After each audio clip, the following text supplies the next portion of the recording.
बिस्मिल्लाहिर्रहमानिर्रहीम। अस्सलामु अलैकुम। ताज 92 न्यूज़ के साथ मैं हूं नाइला भट्टी। नजर डालते हैं आज की खबरों पर। टंडोल अयार से तारिक हमीद अब्बासी की खबर शामिल करते, जब तक अल्लाह वाले बंदे इस दुनिया में मौजूद हैं मखलूक खुदा के मसाइल हल होते रहेंगे। अल्लाह जिन लोगों से अपने बंदों की खिदमत का काम लेता है उन्हें दीन और दुनिया की भलाई के जज्बे से सरशार कर देता है।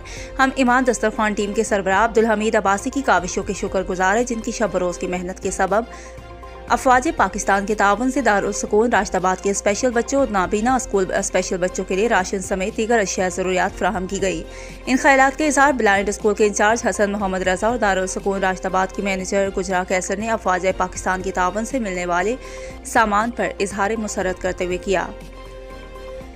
उन्होंने मजीद कहा कि ईमान दस्तरखान की टीम के सरबराह अब्दुल हमीद अब्बासी हकीकत में अल्लाह के नेक बंदे हैं, जो दुखी इंसानियत की खिदमत कर अपना फ़र्ज समझ कर अदा कर रहे हैं। हमने इस नौजवान से दस्तरखान के जरिए बच्चों को एक वक्त का खाना फराहम करने के लिए दरख्वास्त की तो उन्होंने उसको अपने लिए सादत समझते हुए अमल शुरू कर दिया। अल्लाह इन लोगों के रिज़्क़ व माल में बरकत अता फरमाए कि वो अल्लाह के बंदों की खिदमत जारी रख सकें।